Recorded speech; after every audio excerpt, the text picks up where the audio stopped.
얘들아 바로 시작을 합니다. 양정이랑 영서 같은 경우에는 3단원 뒷부분부터 시험인데 겹치는 부분부터 하기 위해서 4단원 먼저 할 거고 앞부분을 지금 안 되는 상태에서도 수업 진행이 가능하니까 4단원을 먼저 봅시다. 지금 중에 얘가 4-1인데 얘가 4단원은 내가 그 교과서 소단원별로 프린트를 만들지 않았고 좀 4단원이 소단원 끝나는 부분들이 조금 애매해서 그냥 시기별로 적당하게 잘랐어. 그래서 지금 이 한 장은 뭐냐면 우리가 광복을 몇 년도에 하는지 알아? 해방. 45년에 해방을 해. 그때부터 해서 정부가 수립되기까지 3년이 걸리거든. 그 정부 수립 전 3년의 시기가 여기에 들어가 있고 오늘 두 번째 장을 나갈 수 있으면 그 후에 정부 수립되는 과정까지 볼 거야. 그건 두 번째 프린트 그때 나가게 되면 줄게 얘들아. 일단은 광복의 상황을 봅시다. 아까 1945년에 광복을 했다고 했고 45년 몇 월 며칠에 광복하게? 8월 15일에 광복을 맞이하게 되지. 근데 얘들아 우리가 광복을 맞이할 수 있었던 배경에는 총 두 가지의 배경이 있어. 첫 번째로는 거기 나와 있듯이 우리 민족이 정말 지속적으로 독립운동을 해왔다는 사실, 그거는 너네가 알고 있잖아. 그런데 옆에 보시면 태평양 전쟁에서 2차 세계대전에서 연합국이 이겨요. 연합국이 이긴다는 건 누가 졌다는 소리야? 일본이 진 거지. 그래서 일본이 무조건 항복을 하게 되는데 얘들아 일본이 어쩌다가 무조건 항복하게 됐는지 알아? 미국이 뭐 했게? 히로시마랑 나가사키에 원자폭탄을 투하했단 말이야. 그래서 일본이 그냥 무조건으로 항복을 해버렸어. 이해돼? 그러면 얘들아 일본이 패망을 하면 우리는 해방을 하게 된다. 이게 이제 공식인 거잖아. 그렇지? 그래서 우리 민족은 일본이 패망을 했으니 우리는 무조건 한국을 독립을 하고서 우리를 위한 스스로의 정부를 수립할 수 있다라고 생각을 했어. 근데 일본을 망하게 했던 나라인 미국이나 소련이나 영국 같은 나라들은 이거를 이렇게 생각하지 않았어. 니네가 독립한다고 해서 무조건 정부를 세울 수 있는 건 아니야 라고 본 거야. 왜냐하면 그런 서양 국가들이 보기에 한국은 오랜 시간 동안 500년간 조선 왕조였다가 막판에는 대한제국이었다가 일본의 식민 지배를 36년을 받았단 말이야. 그러니까 그 국가들이 볼 때는 한국이라는 나라는 스스로 정부를 수립해서 정치를 할 능력이 없을 수도 있다고 본 거야. 없을 수도 있다고 봐서 그 능력이 있는지 없는지를 점검하는 시기가 필요하다고 봤어. 그래서 지금부터 생기는 모든 문제는 어디에서 나오는 문제냐면 우리 민족은 우리가 스스로 정부를 수립할 수 있다고 생각하고 우리 민족의 어떤 운명을 결정지을 힘이 있는 미국이나 소련 같은 나라는 우리가 그럴 능력이 없다고 본 데서 이 모든 문제가 다 오는 거야.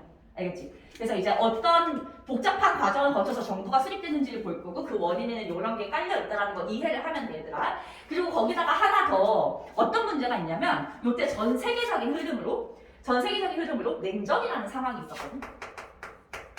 냉전 얘들아 들어본 적 있어? 냉전은 영어로 번역하면 말 그대로 콜드워거든. 얘들아 전쟁이라는 건 기본적으로 속성이 뜨거워 차가워? 전쟁은?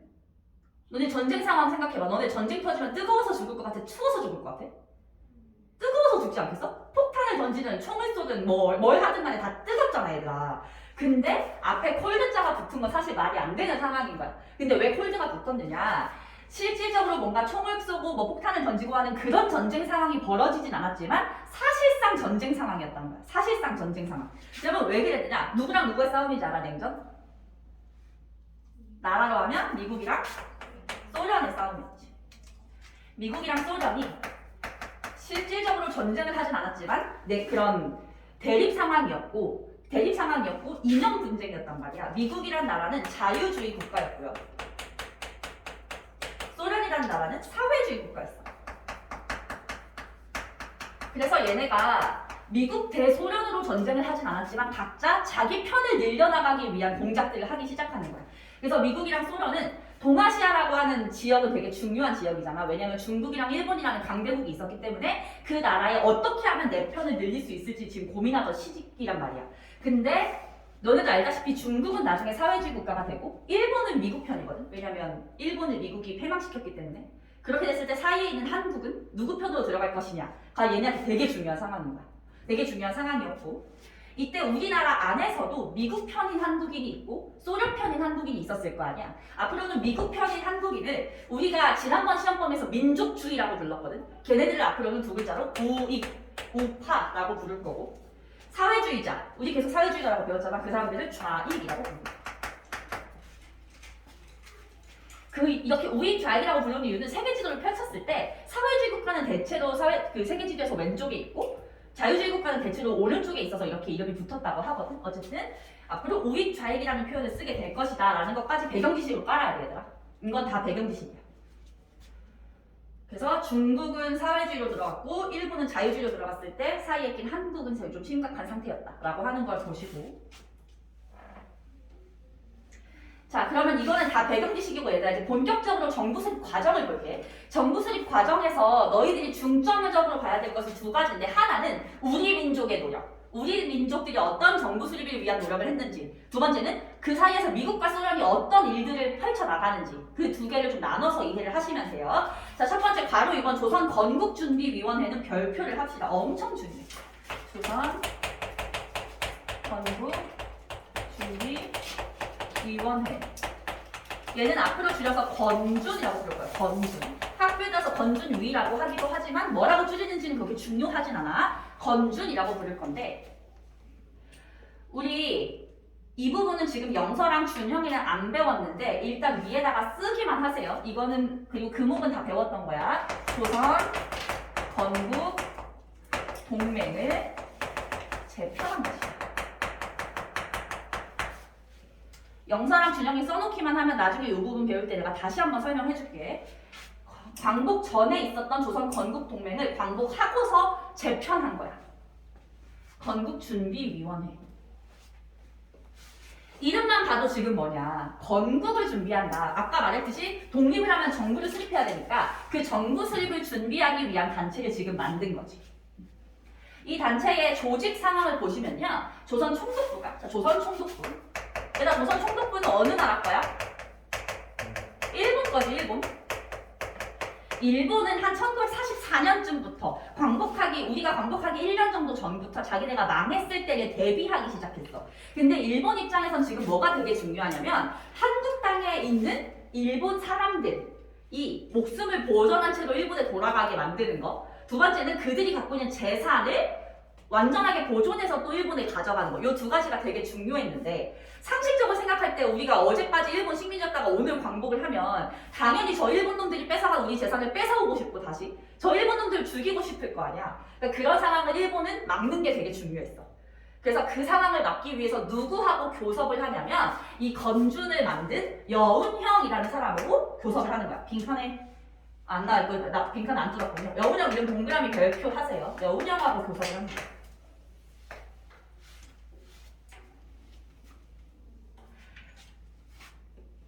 여운형 같은 경우에는 독립운동가였고, 너네가 배웠던 3.1운동 때, 이제 3.1운동 대변에 파리 강화회의에 김규식을 파견했다 배웠었잖아. 그때 김규식하고 같이 갔던 분이고 김규식과 평생의 친구야.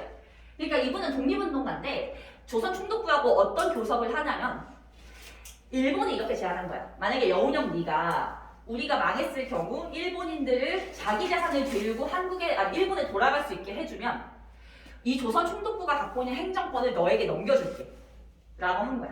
근데 이때 여운형이 이걸 받아들여. 그래서 이걸 받아들여서 건준을 만든 거야. 근데 얘들아 잘 들어봐. 너네가 생각할 때는 그럼 그걸 받아줘서 일본인들을 온전하게 돌려보내준다고? 이게 독립운동가가 할 행동이야 라고 생각할 수도 있잖아. 근데 너네가 이걸 주의해야 돼. 지금은 우리는 이 미국과 소련의 심판을 받고 있는 상황이야. 미국과 소련은 되게 한국 상황을 예의주시하면서 한국이 스스로 정치를 할 능력이 있는지를 보고 있어. 그런 상황에서 일본인들이 패망했다는 이유로 한국에 사는 일본을 다 때리고 잡아서 죽이고 하면 미국과 소련은 뭐라고 판단을 내리겠어? 아, 역시 한국인들은 아직 능력이 안 되는구나 라고 생각을 한단 말이야. 그러니까 여운형은 그걸 막고 싶었던 거야. 그래서 여운형이 미국과 소련에게 뭘 보여주고 싶었냐면, 한국이 스스로 일본이 망했어도 바로 질서를 되찾고 정치를 운영하는 모습을 보여주고 싶어서 이거에 오케이를 한 거야. 알겠지? 어쨌든 간에 이런 교섭이 있었던 상황이 있다는 걸 알고 있으면서 옆에 누가 이걸 조직했냐면 여운형하고, 빈칸에 여운형 쓰시면 돼요. 여운형과 안재홍이라는 사람이 함께 만듭니다. 여운형과 안재홍이. 좌우 세력을 규합해서 조직을 했습니다.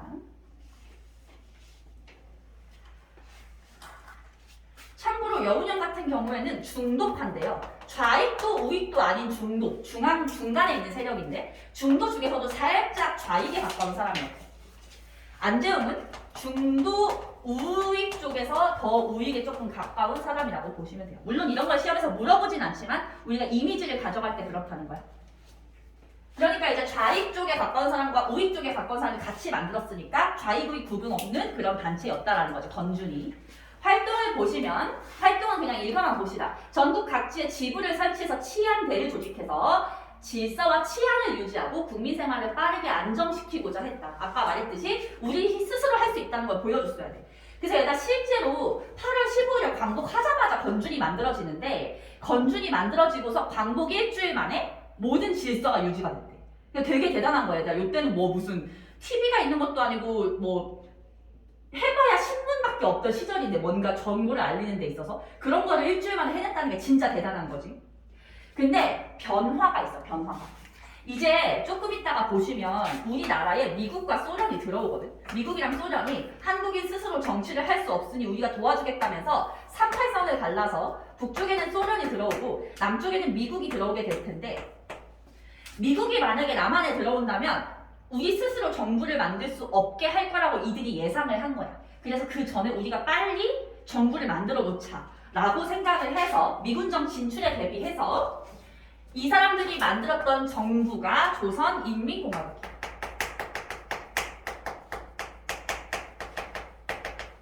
얘는 앞으로 줄여서 인공이라고 부를 거야. 인공을 수립했다. 그러고서 각 지역의 인민 위원회를 조직해서 나름대로 이제 우리 스스로 정치를 해보려고 한 거지. 미군정한테 이걸 싹 보여주고서 시작을 하려고 한 거야. 근데 얘는 이름은 공화국이라는 이름을 띠고 있지만 실제 정부라고 보지는 않아, 얘들아. 근데 정부의 형태를 띠고자 했던 거야. 그러나 아까 말했듯이 미국과 소련이 들어오게 되고요. 미소 군정이 실시됩니다. 군인들이 들어와서 정치를 하는 거야. 미국과 소련군이 무슨 선을 경계로 들어오냐면 38선을 경계로 들어오죠. 빈칸에 38선. 을 경계로 한반도를 분할 점령을 합니다. 왜냐하면 지금 아까 말했듯이 중국과 일본 사이에 있는 한국을 둘 중에 한 국가가 점령할 수 없는 상태이므로 일단 쪼개놓자 이렇게 된 거지. 근데 이때 북한 지역의 소군정과 남한 지역의 미군정이 각각 자기가 담당한 지역을 통치했던 방식이 달라, 얘들아. 다른데 얘들아, 이 다른 걸 이해하려면 내가 그냥 하나만 얘기해줄게. 이거 교과서적으로 나오는 표현은 아니고 듣고 이해만 하시면 돼요. 얘들아, 만약에 이때 한국을 소련이랑 미국이 터치하지 않고 그냥 내버려뒀으면, 알아서 하게 내버려뒀으면 우리나라에는 사회주의 정부가 들어섰을까, 자유주의 정부가 들어섰을까? 이거는 너네가 1학기, 아니 중간고사 때 공부했던 범위를 떠올려 보면 되거든. 우리가 중간고사 때는 얘를 민족주의라고 배웠었지, 얘를 사회주의라고 배웠었지. 민족주의랑 사회주의 쪽에서 변절자가 등장했던 쪽이 있어. 어디였지? 민족주의 쪽에 타협적 민족주의자가 등장하고 자치론자가 등장했었잖아, 그치? 그러니까 일반 민중들이 보기에는, 일반 민중들은 어차피 자유주의가 뭐고 사회주의가 뭔지 이때는 교육을 못 받으니까 이해를 못해. 근데 내가 본 우익들은 절반이 친일파야. 근데 좌익들은 다 독립운동가란 말이야. 그러니까 민중들이 볼 때는 사회주의는 좋은 거, 얘는 좀 애매한 거, 이렇게 인식을 했고, 그래서 우리나라는 가만히 내버려두면 사실 사회주의 국가가 들어설 가능성이 좀 큰 상황이었어. 그거를 소련하고 미국도 알았단 말이야. 그러면 이때 한국 상황을 두고서 더 약간 똥줄 타는 입장이었던 나라는 어디였을까? 미국이었지. 소련은 여유 있어. 가만히 내버려둬도 알아서 우리 쪽으로 올 거라 생각했거든. 그래서 소련은 거기 옆에다가 써보시면 간접 통치를 했어요. 한국인에게 최대한 자율권을 많이 주고 자기들은 뒤에서 약간 이렇게 지켜만 보는 간접 통치를 했고, 미국은 모든 것을 자기네 손으로 하게끔 하는 직접 통치를 한 거야. 소련은 간접 통치, 미국은 직접 통치. 그래서 소군정부터 보면 간접 통치를 하면서 인민위원회에 행정권을 이양을 해줬어. 이거 무슨 말인지 이해돼? 한국인들로 구성된 인민위원회가 알아서 하게끔 내버려두고 공산주의 정권이 수립될 수 있게 뒤에서 약간 후원만. 너네가 알아서 하고 필요한 게 있으면 얘기를 해. 이런 식이었단 말이야. 이때 소련의 픽을 받아서 원픽이 돼가지고 이제 정치의 일선에 나섰던 게 김일성이야. 김일성은 이제 후원을 해줍니다. 반대로 미군정 같은 경우에는 조선 총독부의 행정 체계를 그대로 사용해. 얘들아, 조선 총독부는 얘네가 사실은 정부 수립될 때 제일 먼저 뭐부터 했어야 됐냐면 없애야 되잖아. 근데 미국 애들은 지금 한국말도 모르고 한국의 상황도 모르는 상태에서 한국의 정치를 하자니 힘들잖아. 그러니까 조선 총독부의 틀을 그대로 사용을 하는 거야. 이해됐어? 그리고서 거기 옆에 보시면 친일 관료랑 경찰을 그대로 등용해요. 친일파 처벌을 해야 되는데 그걸 하지 않고 친일 관료랑 경찰을 그대로 등용해. 왜냐면 그게 편하니까. 새로 경찰을 뽑느니 그때 있었던 애들 그대로 쓰는 게 편하잖아. 그리고 이때 친일 관료들은 높은 확률로 영어를 잘할 애들이 있단 말이야. 그치? 그래서 이제 걔네들을 등용을 그대로 하는 거지. 얘들아, 우리나라가 지금 친일파 청산 안 됐다 하잖아. 그 친일파 청산이 안 된 이유 첫 번째가 요 미국 애들 때문이야. 그리고 옆에 맨 마지막에 밑줄 그어볼게. 한국인의 정치단체를 불인정했어. 한국인들끼리 만든 정치단체는 인정하지 않습니다. 그래서 그 밑에다가 써볼게 얘들아. 한국인의 정치단체를 인정하지 않는다는 게 어떤 의미냐? 대한민국 임시정부 인정 안 해. 인정 안 해. 건준이 만든 인공도 인정 안 해. 김구도 인정 안 하고 여운형도 인정 안 하겠다는 소리야. 되게 중요해 요거.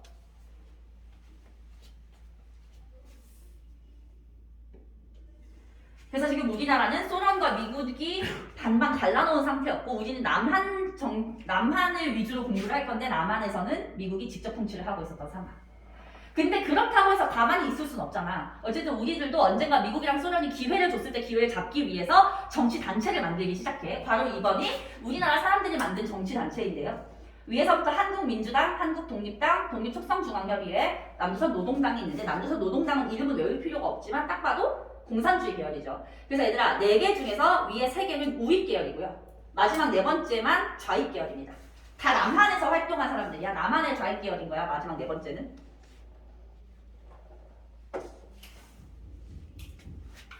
앞으로 얘를 줄여서 어떻게 부르냐면 한국민주당은 한민당, 한국독립당은 한독당, 독립촉성중앙협의회는 독촉, 남조선 노동당은 남노당 이렇게 부를 거야. 알겠지? 그렇게 외우는 게 오히려 또 편할 수도 있어. 헷갈리니까. 자, 한민당 같은 경우에는요. 송진우, 김성수 등이 있대. 이 2명 중에서 누구 이름 들어봤어요, 얘들아? 우리 중간고사 때 김성수 들어보지 않았어? 대표적인 자치론자였고 내가 얘기했잖아. 얘네 집 대문에 들어가서 현관에 가기까지 자전거로 30분을 가야 갈 수 있었던 엄청난 부자였단 말이야. 그러면 이 한민당은 누구로 이루어진 단체냐면 친일파로 이루어진 단체입니다. 오케이, 얘네는 친일정당이다. 아까 말했듯이 우익의 일부 사람들이 친일파였으니까. 그래서 옆에 보시면 이들은 미군정과 긴밀한 관계를 유지를 했어. 왜냐면 친일파 잘못하면 뭐가지 날아갈 수 있는데 미군정 편에 있어야 자기가 목숨을 보전을 하니까 자기네가 영어를 잘하고 돈이 많다는 걸 이용을 해서 미군정 편에 붙어 있었던 사람들이야. 두 번째 한독당은 김구가 주도했어요. 김구. 임시정부 계열인 거야. 임시정부 계열. 근데 얘들아 아까 임시정부를 미군정이 인정했어 안 했어? 인정을 안 해줬지. 그래서 옆에 보시면 김구는 괄호에서 뭐라고 적혀있냐면 개인 자격으로 귀국했어. 계속 중국에서 독립운동하다가 한국에 들어올 때 개인 자격으로 들어오는 거야. 대한민국 임시정부의 주석 자격으로 들어오지 못하고. 이게 아니라 어떤 느낌이냐면 예를 들면 그 김연경 선수가 얘들아 막 올림픽 나가서 막 그런 것도 하고 배구 막 전 세계에서 1등하고 막 이러잖아. 그래서 막 예를 들어서 뭐 터키에서 김연경 선수가 막 MVP를 타고 들어갔어. 그럼 우리나라에 되게 엄청난 영광이잖아. 근데 김연경 선수가 들어올 때 갑자기 당신은 배구 선수 김연경으로 들어올 수 없고 그냥 30대 여자 김연경으로 들어와가 뭐가 특별하냐 이런 상황이면 김연경 선수를 비롯해서 그 팬들이 얼마나 열받겠어. 상상만 해도 열받지 않아? 근데 김구는 몇십 년 동안 해외에서 독립운동을 해가지고 했는데 그거를 하나도 인정받지 못하고 그냥 김구로 들어온 상황인 거야. 그거를 이해를 잘 하고 있어요. 알겠지? 세 번째 독촉. 독촉은 이승만 계열이에요. 이승만. 그래서 이승만도 우익에 들어가요. 너네가 배웠던 김구, 이승만 다 우익이야. 얘가 대표적인 우익이고요. 마지막 남로당 같은 경우에는 좌익인데 너네가 이름을 지금 처음 듣는 사람일 거야. 박헌영. 박헌영. 남한에서 활동한 대표적인 좌익이고 물론 나중에는 북한으로 넘어가기는 합니다.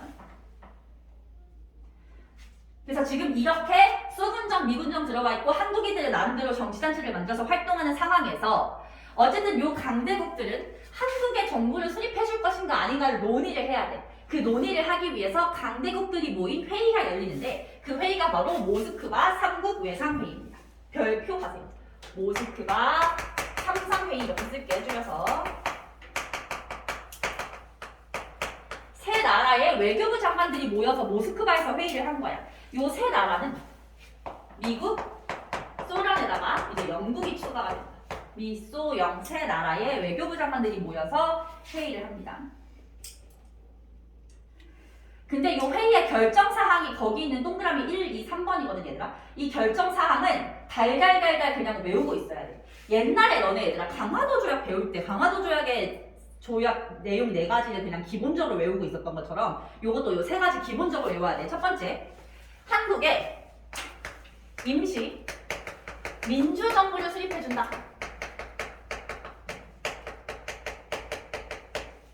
한국의 임시 민주정부를 수립한다.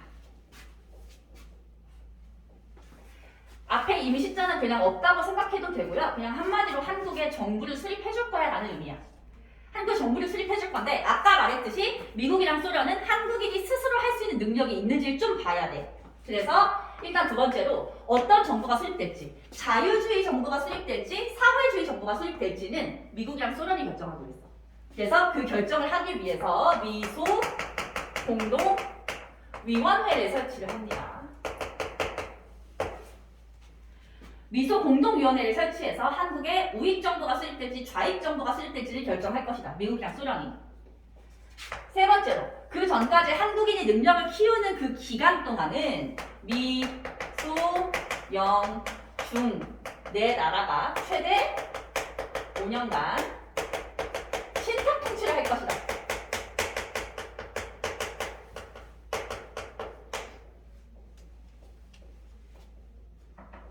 신탁 통치. 믿을 신에 맡길 탁자거든. 믿고 맡겨라 라는 거야. 다시 한번 정리하면 한국의 정부를 세워주기는 할 거야. 그 정부의 성격이 어떤지는 미국이랑 소련이 공동위원회 열어서 결정을 할 거야. 근데 그 전까지 한국인의 능력을 향상시키기 전까지 최대 5년 동안은 신탁 통치를 하겠어. 근데 그 말은 다시 바꿔 말하면 그래도 5년 뒤에는 무조건 정부를 수립시켜줄게 라는 의미거든. 근데 이제 이게 결정사항이 신문으로 적혀서 우리 한국에 들어왔을 거 아니야. 그걸 받아들이는 한국인들의 입장을 한번 보도록 할게. 한국인들의 입장을 보시면 우익과 좌익의 입장이 좀 달라요. 우익과 좌익. 우익은 이 신탁통치 결정사항에 결사 반대를 합니다. 신탁통치 반대운동을 전개하고요. 줄여서 반탁이라고 얘기해요. 김구, 이승만 할 것 없이 전부 다 반탁운동을 열렬하게 이제 하게 됩니다. 왜냐하면 얘다 기억나니? 옛날에 우리 을사늑약 배웠을 때 을사늑약은 한국의 외교권을 일본이 가져간다라는 거였는데 외교권만 가져가는 것처럼 하더니 야금야금 하나씩 뺏어가서 결국은 국권을 뺏어갔잖아. 그걸 겪었던 한국인들 눈에는 말이 최대 5년이지 이것도 야금야금 늘리다가 나중에 또 얘네들에 의한 식민 통치가 될 것 같은 거지. 그런 생각을 할 수밖에 없었고 반대를 하게 되고. 좌익도 처음에는 반대를 했어요. 근데 좌익은 나중에 입장을 바꿔서 이 모스크바 상상회의 사항에 총체적으로 지지를 하게 돼. 그래서 좌익은 중간에 입장을 바꾼다.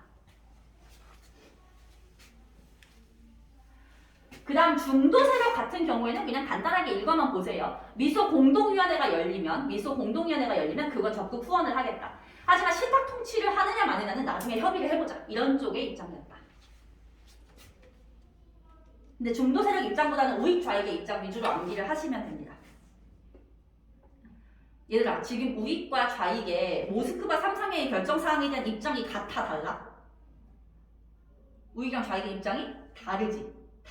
그러면 결국은 이게 어떤 결과를 가지고 오냐면 이거 옆에다가 써야 돼 얘들아. 결국은 이게 가지고 온 것은 국내 그 세력 간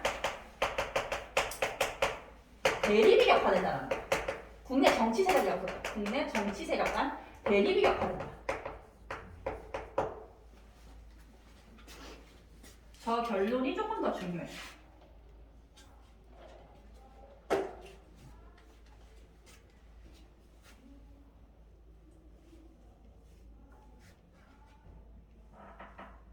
왜냐면 얘들아 우리는 결론을 알잖아. 우리는 결국은 분단이 되지. 근데 이때 사람들 어쨌든 분단이라는 건 생각도 못하고 있던 시절이기는 하지만 이렇게 미국이랑 소련이 한국 문제에 대해서 자기네 멋대로 하려고 할 때 우리 한국인들끼리라도 좀 똘똘 뭉쳐서 갔어야 되는 상황이었는데 그게 안 됐다는 거야. 결국은 대립이 심해지면서 서로를 이제 욕을 하게 되고 서로 뭔가 분단이 돼도 상관없다는 생각을 하게 되는 시작점이 됐다라는 거지.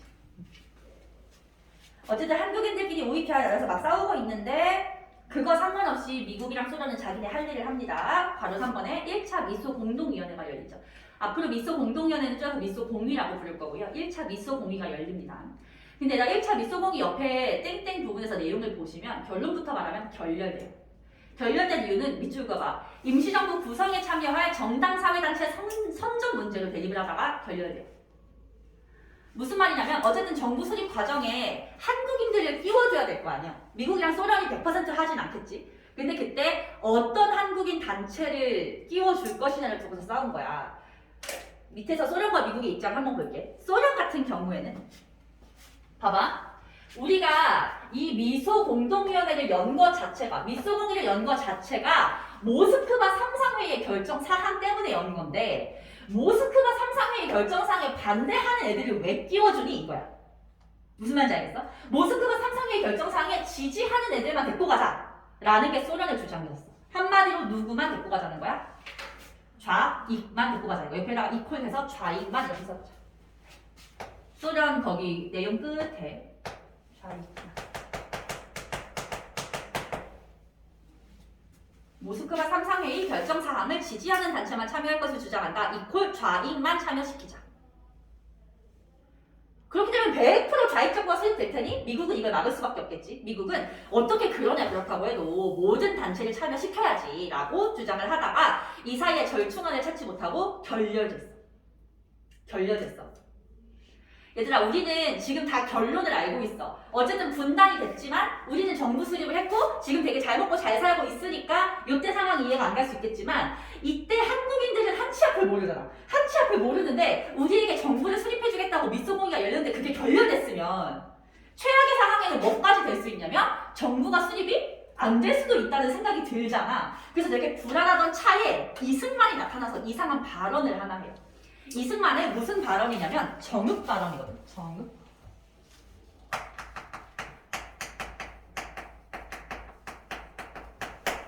발언. 전라도에 있는 정읍이라는 곳이고 얘들 알지? 이승만은 어쨌든 독립운동가로서 되게 명망이 높고 임시정부 대통령인 적도 있었고 그리고 그때 쌤이 얘기했었지만 막 미국의 유명한 대학교도 막 박사까지 땄던 그런 인물이기 때문에 이 사람이 한국에 들어왔을 때는 전국을 돌아다니면서 이제 강연회를 여는 거야. 이제 유명이니까 이승만 박사가 왔다 그러면 다들 가서 그 얘기를 들어보고 싶겠지. 근데 그 이승만이 정읍에서 뭐라고 얘기를 했냐면 이렇게 미소 공의가 결렬되어서 한국에서 정부가 수립될 수 있을지 없을지 알 수 없는 상황이 되었으니 거기 보시면 남한만이라도 단독 정부를 수립해야 할 것이다. 남한만의 단독 정부 수립에 대한 원조를 하게 됩니다.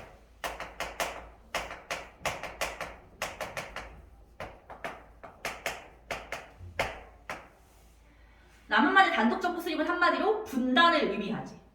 분단이 될 수도 있다는 가능성이 이승만 입에서 최초로 나온 거야. 근데 얘들아 이게 그냥 막 야 그러면 다 둘이 갈라 이런 거를 그냥 길 가는 동네 아저씨가 한 게 아니고 이승만이라는 그럴 수 있는 힘을 가진 사람이 한 얘기니까 되게 심각한 상황인 거지. 한국인들이 처음으로 이러다가 분단이 될 수도 있겠다. 이 상태가 고착될 수도 있겠다는 불안감이 생긴 상태다. 이승만의 정읍 발언은 굉장히 중요하고요. 1차 미소공의 결렬 이후라는 거 순서 반드시 체크하셔야 돼요. 여기 순서 내기 시험 잘 나거든요.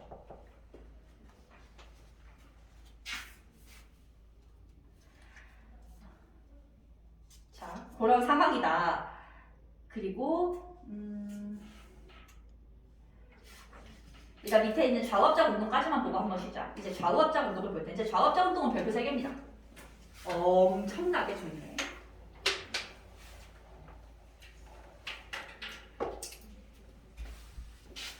얘들아 좌우합작 운동이라는 이름만 딱 봐도 분단을 하려는 움직임 같아? 분단을 막으려는 움직임인 것 같아?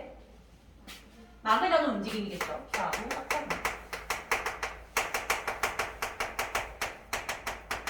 연도는 외울 필요 없는데 참고만 하세요. 지금 이제 45년을 광복하고서 좌우합작 46년에 시작이 된 상황이야 얘들아.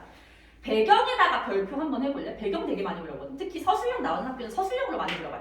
1차 밑소봉이가 이제 무기한으로 휴회된 상태에서 이승만이 정읍 발언을 하면서 단독 정부 수립의 가능성이 생긴 상태였고 그걸 막기 위함이 좌우합작 운동이었다라는 거지.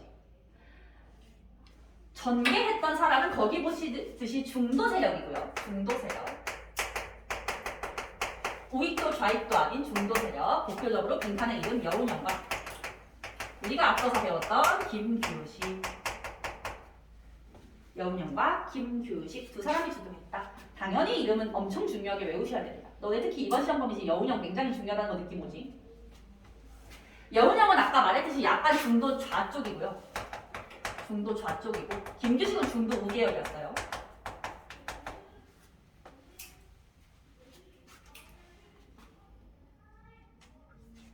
근데 이때 얘들아 누가 지원을 해주냐면 옆에 보시듯이 미군정이 지원을 해줬어. 미군정은 왜 지원을 해줬느냐. 지금 한국 상황에서 미국이랑 소련 중에서 누가 더 불리하다. 미국이 더 불리하다. 그러니까 중도 세력이라도 자기 편으로 만들기 위해서 지원을 해줬다고 생각을 하면 돼. 알겠지? 그러면서 이들이 좌우합작 7원칙을 발표를 하는데 이 좌우합작 7원칙 때문에 좌익과 우익이 또 대립을 하게 되면서 이 좌우합작 운동이 실패를 하거든. 얘들아 좌우합작 7원칙에 7가지 내용 중에서 2가지 내용이 문제가 됐는데 하나는 토지개혁 문제였고 하나는 친일파 청산 문제였어. 얘들아 봐봐. 이렇게 써볼게요. 좌익과 우익이 있고 토지개혁 문제랑 친일파 청산 문제 이렇게 2가지가 있잖아. 이 사람들의 입장을 한번 생각해보자. 얘들아 토지개혁이라는 건 뭐냐면 이제 일본인들이 떠났잖아. 그럼 일본인들이 갖고 있던 토지가 있을 거지. 그리고 친일파들이 뺏어간 토지가 있을 거잖아. 이 토지들을 우리 일반 가난한 농민들에게 나눠달라라고 하는 게 토지개혁이거든. 그럼 생각해봐. 친일파가 많은 건 좌익이야 우익이야? 우익이지. 그럼 우익들은 토지개혁을 원할까 원하지 않을까? 원하지 않아. 왜냐면 내 땅 뺏어서 가난한 사람들 준다는 거니까 이 사람들은 토지개혁을 좀 하지 말자는 입장이었어. 물론 김구, 이승만 이런 우익 말고 친일파 우익들. 좌익은 사회주의 공산주의에서 토지 나눠주는 건 기본이잖아. 근데 좌익은 당연히 찬성이야. 무상으로 뺏어서 나눠줘야 된다고 생각했어. 친일파 청산, 좌익이랑 우익 중에 누가 반대했겠어? 우익이 반대했겠지. 내 뭐가지 날아가는 거야. 좌익은 야 북한은 일제만 축제했다는데 우리 빨리 하자 라는 입장이었어. 그러니까 당연히 이들의 입장이 다른 거를 이 좌우합작 운동을 했던 중도 세력은 잘 절충을 했어야 되는데 사실 절충할 수 있는 방안이 아니잖아. 그러다 보니까 어떤 식으로 갔냐면 토지개혁 문제에 대해서 좌우합작 7원칙은 유상으로 할지 돈을 주고서 땅을 사올지 유조건, 다른 조건에 뭐 조선하고 몰수를 해올지 무상으로 할지는 천천히 얘기하자라고 한 거야. 친일파 청산에 대해서도 추후에 논의하자라고 한 거야. 그러니까 우익 애들은 야 안 할 거면 안 하는 거지 뭐야 나 불안하게 이런 입장이 되고 좌익들은 야 너네 너무 애매한 거 아니야?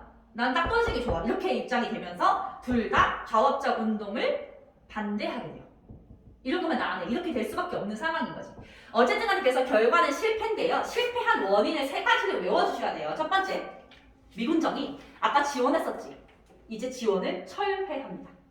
지원 철회한 이유 밑에다가 써볼게. 지원 철회한 이유 밑에다가 이렇게 쓰세요. 냉전 신고.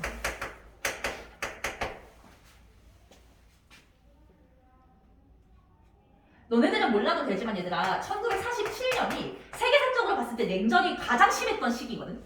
그래서 미국이 뭐라고 생각하냐면 난 이렇게 냉전이 심화된 상태에서 중도 세력을 못 믿겠다는 거야. 왜냐면 중도라는 건 언젠가는 좌익 쪽으로 갈 수도 있는 세력이니까 믿지 않는다 라고 한 거야. 이해됐어? 두 번째, 좌우익 둘 다 이제 불참을 하게 되는 거야. 이 문제로 인해서. 그리고 결정적으로 여운형이 암살당합니다. 마지막은 여운형 암살을 이야. 얘가 여운형이 45년에 광복을 해서 47년에 죽거든. 근데 그 2년 동안 있잖아. 몇 번의 암살 시도를 당하냐면 12번의 암살 시도를 당한다. 그럼 못해도 2달에 한 번은 누군가 날 죽이려고 했던 상황인 거지. 그러다가 결국은 마지막 암살 시도가 성공을 하면서 죽게 됩니다. 그러고서 이제 활동을 못하게 되는 게 끝이야. 됐어? 오케이. 자 그러면 좌우합작 운동 이후의 상황은 조금 쉬었다가 보도록 합시다. 5분만 쉽시다.